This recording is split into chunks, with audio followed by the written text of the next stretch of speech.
has been 24 hours since the new expansion dropped, so now we actually do have some stats from hs3play.net for the best performers for the first day of the new expansion. We're gonna check out what 5 of these best decks are, but we're also gonna go over all of the best performing archetypes for each individual class so you guys know what to expect in the new meta. If you guys enjoy what I'm doing, definitely consider subscribing to the channel and also leave a like and comment below. Also, please hit the bell notification so you guys can see when my new videos are coming out. Like, what are you guys trying to do? Win a Nobel Prize? That wasn't funny, man. Mom thought it was funny. No, I didn't!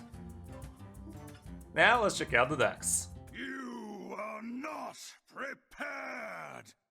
So the first deck on the top 5 is actually gonna be this new Arcane Hunter, which has been taking the meta by storm. And this deck actually has 65% win rate, so it's definitely worth checking out. You probably already saw it massacring you on ladder as soon as turn 6 because it can do some pretty crazy stuff. The main combo with this deck is slapping a few times with your weapons, and then you can use your Shock Spitter with your brand, and you can also get a bunch of extra of those with your Selective Breeder. You can get even more out of these Shock Spitters through things like Devouring Swarm, and some lists even run things like Brewmaster. What else you got in this deck is where the name actually comes from, is your Arcane Quiver, as well as your Conjured Arrow, and that can also be a lot of damage on its own. With your Spotter, you can also easily kill big stuff, since you're also running Candle Shot and that gives you extra swings, but you're also running the Wild Seed package with Wild Spirits, Spirit Poacher, as well as Aralon. We also have Barracuda Bane for a bunch of card draw, and what would a Hunter deck be without Beastalker, Tavish, and Hydrolon too? For other good Hunter lists, we also still have Beast Hunter doing crazy good, and like I said, there are lists that are running the youthful Brewmaster too, so they can really amp up the damage with the Shock Spitter. So far, these are the decks for Hunter, so let's move on to the next class.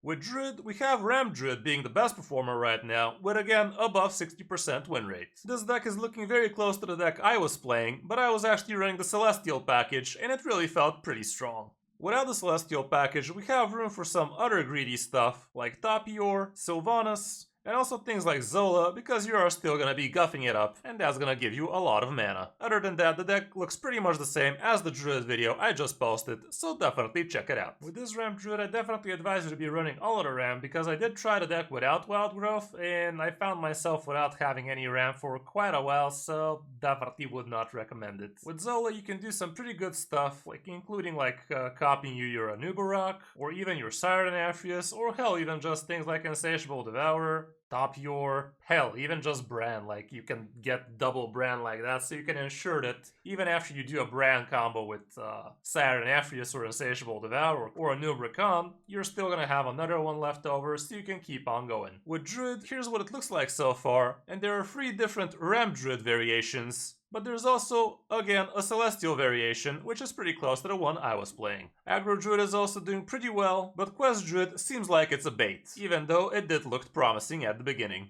On the number 3 spot, we have Miracle Rogue with these new concoctions, which can be pretty strong. It's basically running all of the good Miracle Rogue cards we have been used to seeing lately, but it also cuts out all of the bad stuff so you have room for these new cool concoctions. Also, including the new legendary spell, Shadow of Demise. We have Concoctor to get extra concoctions, Ghostly Strike for some good card draw, and also a pretty cheap spell for some miracle stuff. Ghoulish Alchemist makes your next concoction cost 0. Potion Belt gives you a bunch of concoctions again, same with Potion Master, Putricide, and that's about it. The cool thing about concoctions is, if you add more than one, they actually mix together, and you still have to pay only 3 mana to get both of those effects, which can be pretty cool. And even the same concoctions can mix together and just double up the effect like that. But yeah, I've met this deck a few times on ladder and it looked pretty busted. But I guess you gotta get somewhat lucky with the concoctions, because some of them could feel mediocre in particular matchups. For other good rogues, we still have variations of Miracle Rogue, but also Thief Rogue is still doing pretty fine, but that's about it for the class so far.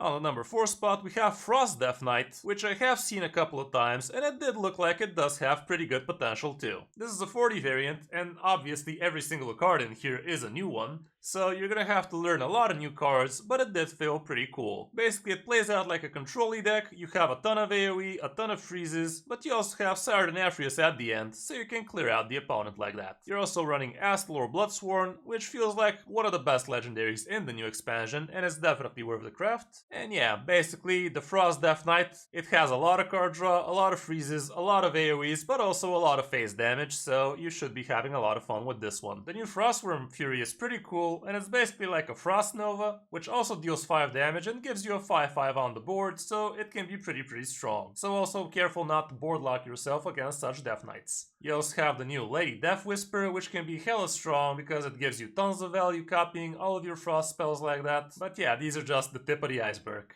Get it? Because it's a Frost deck? Whatever.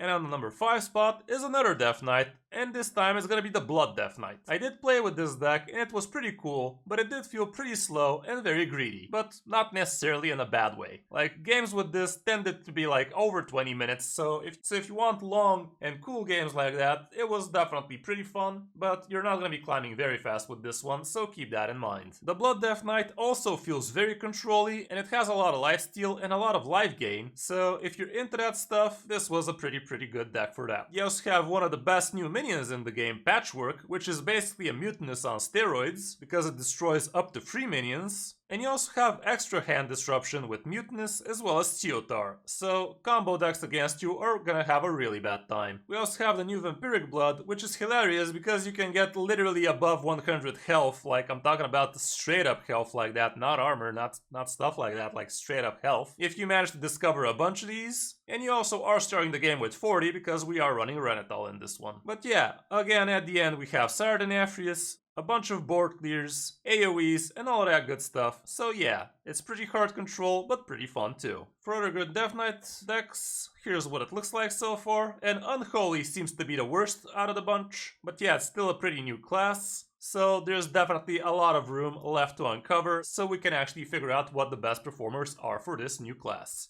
For the classes we didn't mention, starting off with Demon Hunter, Fell Demon Hunter is still going as strong as ever. No new archetypes for it just yet though, even though I think Spell Demon Hunter is gonna be working after they actually fix the bug with the new cool weapon. With mages, the new Arcane Mage looks like it's gonna be a bait, even though it did look like it have a lot of support with the new Legendary, with the Arcane Bolt, but so far the stats are not very good for it, so Ping Mage and Spooky Mage are the way to go. For Paladin, so far we have Control Paladin being the best out of the bunch, and not by much, so nothing new here. For priests, Naga Priest and Blessed Priest are the best performers so far. I tried Shadow Priest, it felt like a bait. For shamans, nothing new so far, and nothing old either, but it is just about 24 hours, so don't get your hopes down just yet. Warlock is actually doing very well, and Cursed Imp Warlock is the best performer in top 1000, so if you want to be try-harding for some ranks, Cursed Imp Warlock is still having an excellent bang for the buck. And with Warrior, no surprises here. I did not see a single Warrior playing 5 hours today, so yeah, Warrior still is to be determined what the best archetype for it is gonna be. But yeah, that's gonna be it for this top 5, guys. Hope this helps you figure out what you want to be playing after these first 24 hours of the new expansion. Don't forget to leave a like, subscribe, comment, all of that good stuff, and also you can hire me for some Hearthstone coaching.